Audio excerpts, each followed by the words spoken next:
제목은 잃어버린 소망을 찾아서입니다. 잃어버린 소망을 찾아서.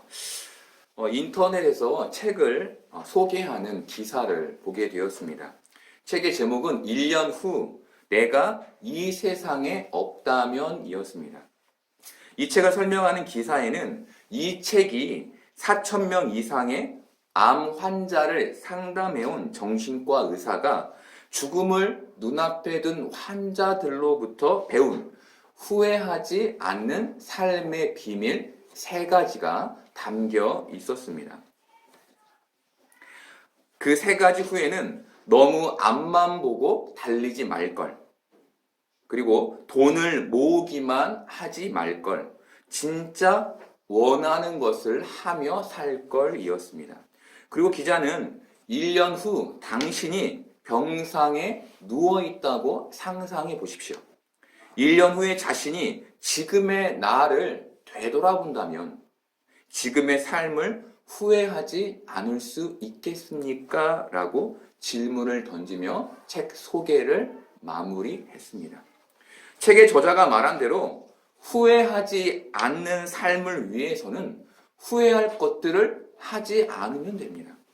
하지만 후회할 것들을 하지 않는 것은 후회하지 않기 위한 적극적인 방법은 아닙니다.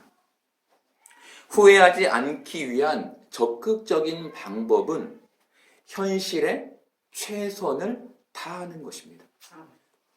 내 주위의 사람들을 최선을 다해 사랑하고 최선을 다해 배려하고 내 삶에 최선을 다해 노력할 때 우리의 인생이 후회 없는 인생이 되는 것입니다. 문제는 현실적인 문제들, 바로 건강의 문제, 관계의 문제, 환경의 문제로 인해 최선의 삶이 사라지지 않는다는 것입니다. 많은 사람들은 최선의 삶을 살기 위해 목표와 계획을 세웁니다. 사람들은 이 목표를 이루기 위해 최선을 다해 살고 어느 부분만큼은 그 목표를 이루어냅니다. 문제는 이 목표를 이루었을 때 발생합니다. 목표를 이룬 많은 경우 사람들은 다시 목표를 설정하기를 주저하게 됩니다. 이유는 그 최선이 고통스러웠기 때문입니다. 최선이 고통스러웠다는 것은 최선의 삶이 나에게 즐겁지 않았음을 의미합니다. 곧 이것 역시 후회거리가 되는 것입니다. 그렇다면 인간은 후회하는 삶을 살 수밖에 없을까요? 아닙니다. 최선은 후회의 삶을 주지만 최선을 넘어 소망을 가지면 후회의 삶을 살지 않게 됩니다. 최선은 이루는 주체가 나이지만 소망은 이루는 주체가 내 밖에 있습니다. 로마서 4장 18절에서 22절까지를 보겠습니다. 아브라함이 바랄 수 없는 중에 바라고 믿었으니 이는 내 후손이 이같으리라 하신 말씀대로 많은 민족의 조상이 되게 하려 하심이라. 그가 백살에 되어 자기 몸이 죽은 것 같고 사라의 태가 죽은 것 같음을 알고도 믿음이 약하여지지 아니하고 믿음이 없어 하나님의 약속을 의심하지 않고 믿음으로 견고하여져서 하나님께 영광을 돌리며 약속하신 그것을 또한 능히 이루실 줄을 확신하였으니 그러므로 그것이 그에게 의로 여겨졌느니라. 아브라함에게 최선은 사라가 잉태하도록 잠자리를 마련하는 것이었습니다. 이룸의 주체가 나입니다. 하지만 아브라함에게 소망은 하나님께 있었습니다. 이룸의 주체가 하나님이셨던 것입니다. 아브라함이 자신 밖에 계신 하나님을 소망한 것입니다. 여기에서 중요한 것은 최선의 방향이 소망과 일치해야 한다는 것입니다. 즉 하나님의 이루심을 소망하며 그 소망에 최선을 다해야 하는 것입니다. 하나님은 유다의 백성에게 애굽을 의지하지 말라고 말씀하셨습니다. 이것은 소망을 하나님께 두라는 하나님의 말씀이었습니다. 하지만 유다는 이 말씀을 듣지 않았고 최선을 애굽에 두었습니다. 하나님의 소망과 유다의 최선이 어긋나 있었습니다. 하나님은 하나님의 말씀을 소망하지 않는 유다를 깨우치기 위해 이사야 선지자를 벌거벗긴 채로 3년간 살게 하셨습니다. 이것은 유다를 깨우치기 위한 하나님의 표식이었습니다. 이사야는 왕족이었고 선지자였습니다. 그런 그가 벌거벗은 채로 왕실을 드나들고 제의에 참여했을 때 사람들은 이사야를 탐탁하게 여기지 않았을 것입니다. 그는 그의 차림새로 인해, 벌거벗은 차림새로 인해 하나님의 선지자라는 사람이 격식도 없다는 비아냥을 들어야 했을 것입니다. 하지만 이사야를 벌거벗기신 분은 다름 아닌 하나님이셨습니다. 이사야의 벌거벗음은 강대한 애굽이 의지하지 못할 노예처럼 될 것을 의미했습니다. 이사야의 벌거벗음은 노예처럼 멸망하게 될 애굽을 의지하지 말라는 하나님의 당부의 메시지를 담고 있었고 이 메시지에는 하나님의 사랑이 담겨 있었습니다. 하나님께서는 출애굽 후 광야를 지난 이스라엘 백성들에게 십계명을 주셨습니다. 십계명은 하나님의 메시지를 담은 표식이었고 이것에는 하나님의 사랑이 담겨 있었습니다. 그런데 이스라엘 백성들은 십계명에서 하나님의 사랑을 읽어내지 못한 채 최선을 다해 계명을 지켜내려고만 했습니다. 하나님의 사랑을 소망하며 율법에 최선을 다했어야 했는데 그들이 율법에 최선을 다하며 자신의 삶을 희망했던 것입니다. 희망은 앞일에 좋은 결과를 기대하는 것입니다. 이들이 자신의 앞일에 좋은 결과를 기대하는 희망으로만 율법을 지켰던 것이죠. 율법을 지킴으로 자신의 앞날에 좋은 결과가 있기를 바라는 것입니다. 하지만 희망은 자신을 벗어날 수 없는 것이기에 소망일 수 없습니다. 이들이 소망을 잃은 채 율법에 최선을 다했을 때 이들이 가장 처음 잃게 된 것은 하나님을 향한 기대였습니다.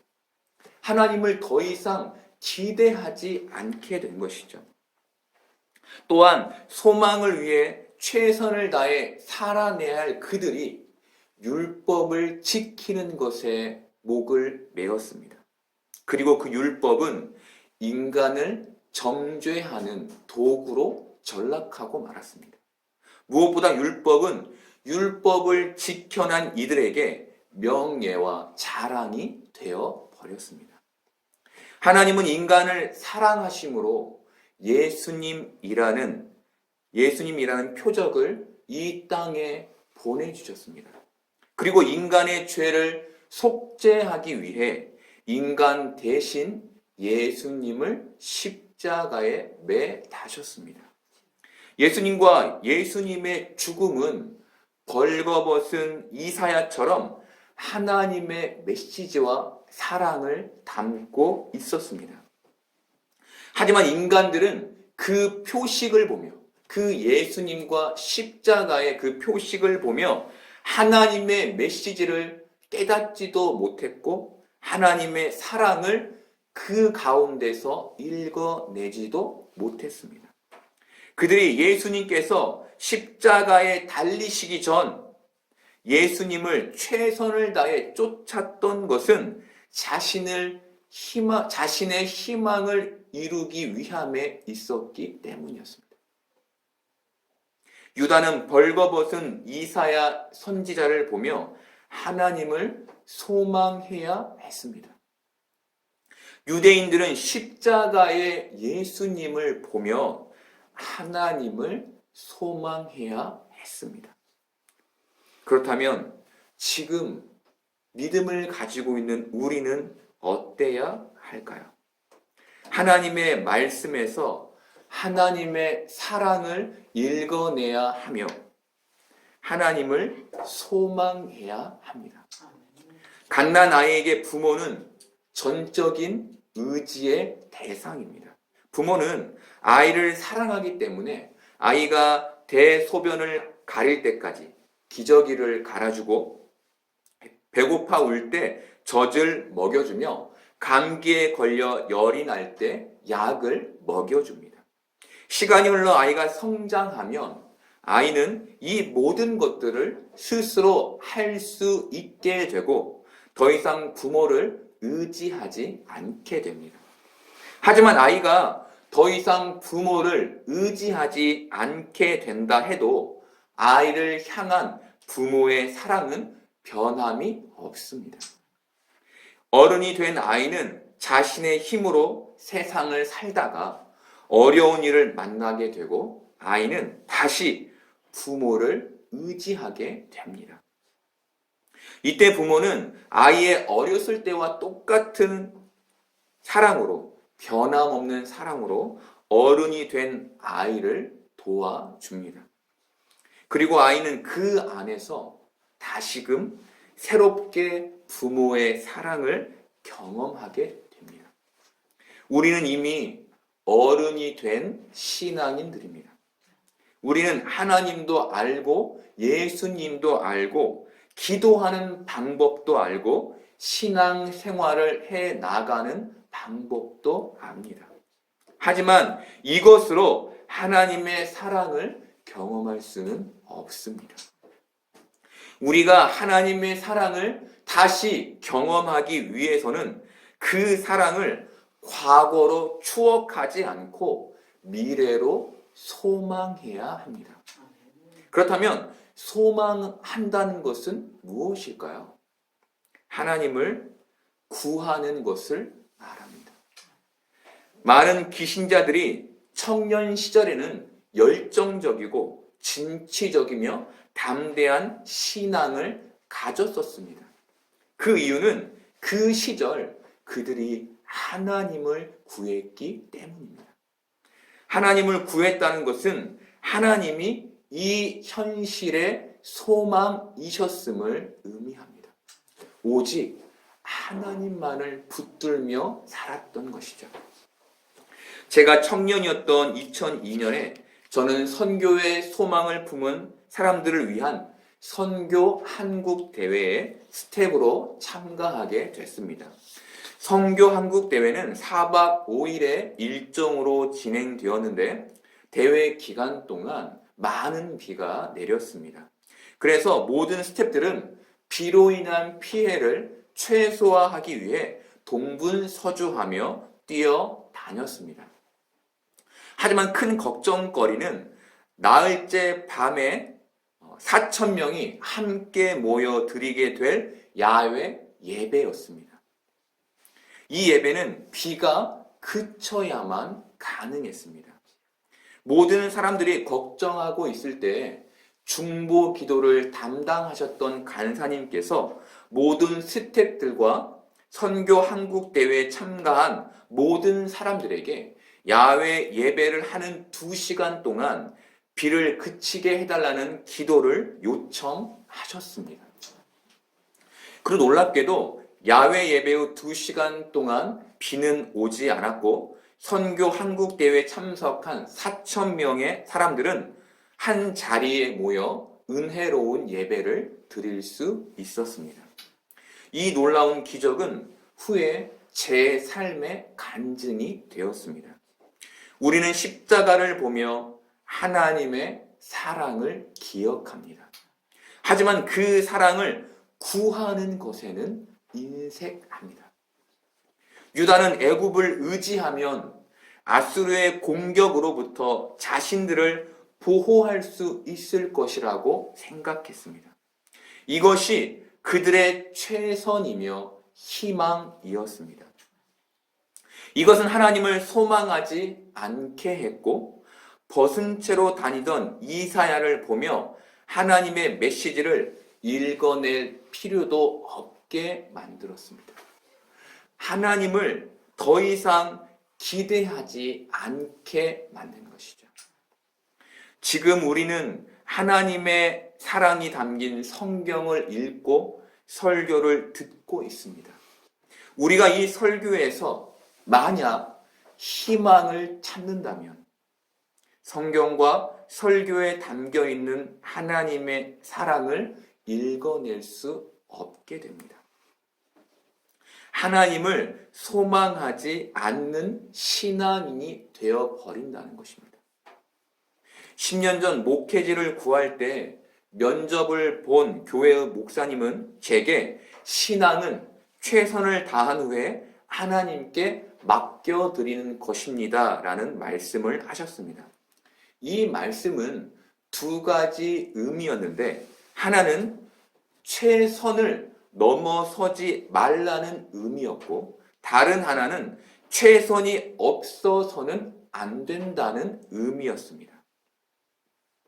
최선을 넘어서지 말라는 것은 하나님의 일하심을 기대하라는 의미였고 최선이 없어서는 안 된다는 것은 하나님으로부터 요행을 바라서는 안 된다는 것이었습니다. 최선은 반드시 소망과 연결되어야 한다는 의미에서 제게 그 말씀을 해 주신 것이었습니다. 저는 청년 대학부를 담당하며 많은 청년들이 신앙생활에 열중하느라 공부를 등한시하는 것과 자신의 공부 때문에 신앙을 등한시하는 것을 보았습니다. 이것은 현실과 신앙, 최선과 소망을 하나로 보지 못했기 때문에 생긴 결과였습니다. 최선이 소망을 담지 못하고 소망이 최선을 담지 못한 것이죠. 많은 신앙인들은 최선과 소망을 일치시키지 못합니다. 그것은 최선을 대부분 희망과 연결시키기 때문입니다. 그래서 최선을 다하며 하나님을 놓아버리거나 하나님을 붙잡으며 현실을 놓아버리는 것입니다. 희망은 나에게서 출발하지만 소망은 나를 넘어 하나님을 향합니다. 그래서 소망은 반드시 믿음과 연결됩니다. 히브리서 11장 1절입니다. 믿음은 바라는 것들의 실상이요 보이지 않는 것들의 증거니. 유다는 벌거벗은 이사야를 보며 소망의 하나님, 바로 말씀의 약속을 실상으로 이루실 하나님을 바라봐야 했습니다. 여러분, 지금 우리는 어떻습니까? 소망의 하나님을 믿음으로 최선 가운데 살고 있습니까? 아니면 최선의 삶으로 나의 희망을 위하고 있습니까? 현실에서 절망과 실망의 순간이 올 때 소망은 좌절과 낭만이 아닌 기대를 우리에게 가져다 줍니다. 무모함을 말하는 것이 아닙니다. 믿음은 무모한 것이 아닙니다. 실패 속에서도 지치지 않는 최선과 기대를 잃지 않는 마음을 말하는 것입니다. 어떤 환경 속에 있어도 이 마음에 기대가 사라지지 않는 것. 그것이 소망인 것이죠. 아멘. 로마서 5장 3절에서 5절까지를 보겠습니다. 다만 이뿐 아니라 우리가 환난 중에도 즐거워하나니 이는 환난은 인내를, 인내는 연단을, 연단은 소망을 이루는 줄 알미로다. 소망이 우리를 부끄럽게 하지 아니함은 우리에게 주신 성령으로 말미암아 하나님의 사랑이 우리 마음에 부은 바 됨이니. 이 현실 속에서 하나님의 사랑이 성령님을 통해 우리에게 부어지는 것, 이것이 믿음의 사람들에게 주시는 하나님의 선물, 바로 소망인 것입니다.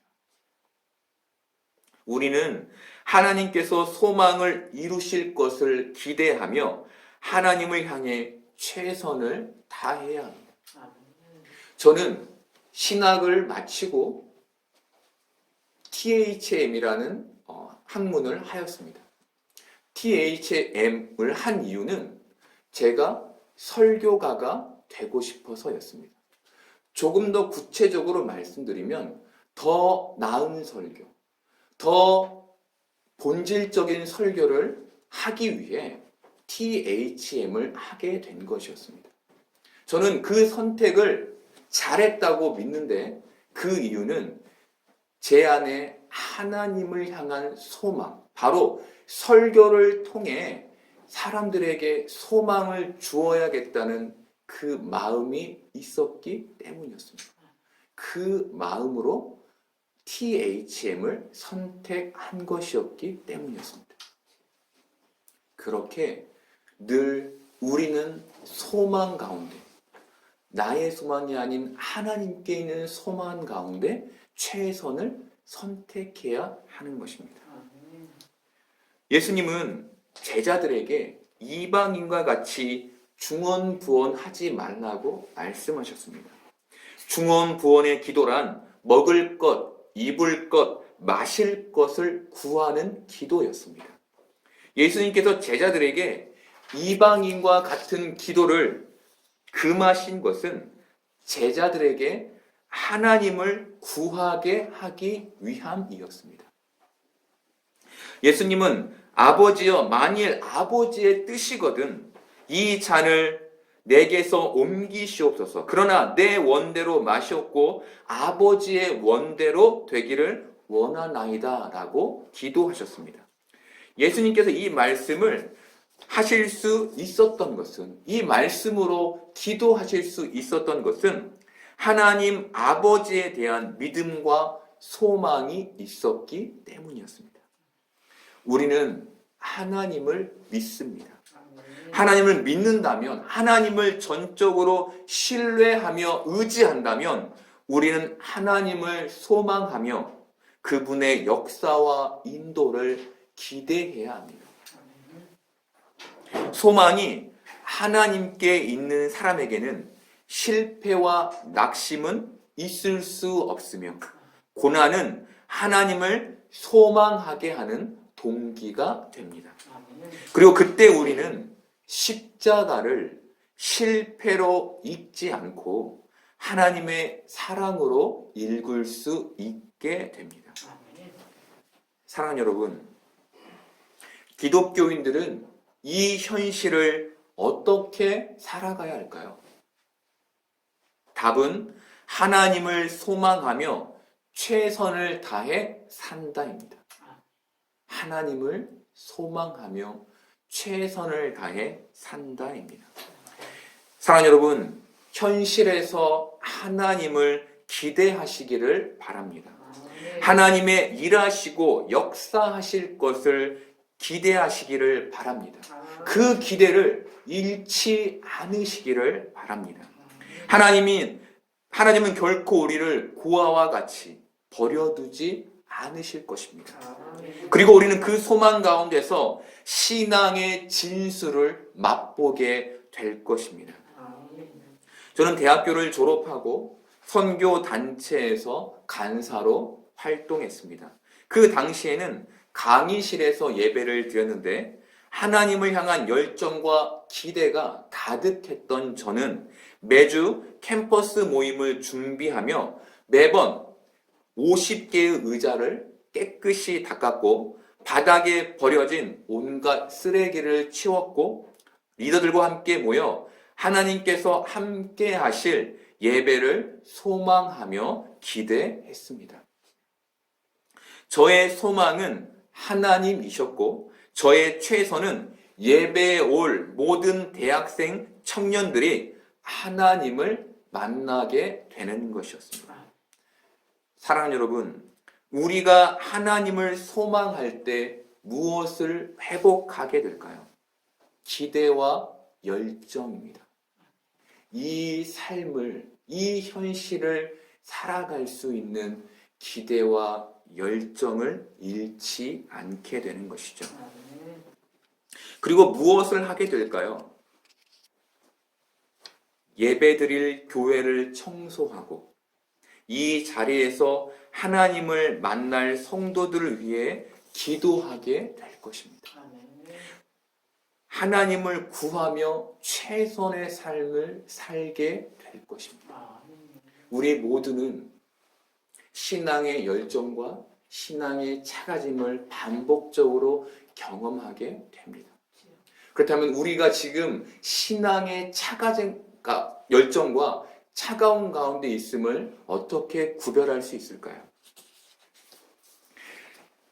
신앙의 열정은 창의적, 역동적, 열정적, 기대, 소망, 만족, 최선, 진취적인 모습을 갖습니다. 하지만 신앙의 냉랭함은 현실의 극복이 최대 관심사가 되고 염려하며 조바심을 갖고 두려움 가운데 살고 소망 없음 가운데 기대 없음 가운데 게으름 가운데 최선을 다하지 않은 가운데 생각을 많이 하고 사람을 미워하는 삶을 살게 됩니다. 여러분, 지금 우리는 어느 쪽에 있습니까? 하나님은 소망의 하나님이십니다. 우리는 그 소망으로 말미암아 이 땅을 열정과 기대로 살 수 있게 되는 것입니다. 우리가 하나님을 향한 소망을 회복하고 그 기대와 열정으로 교회를 섬기며 기도하는 복된 성도들이 되기를 원합니다. 무엇보다 소망에 최선을 맞추어가는 그 현실 속에서 믿음을 성장시켜가는 여러분들 되시기를 소망합니다. 아멘.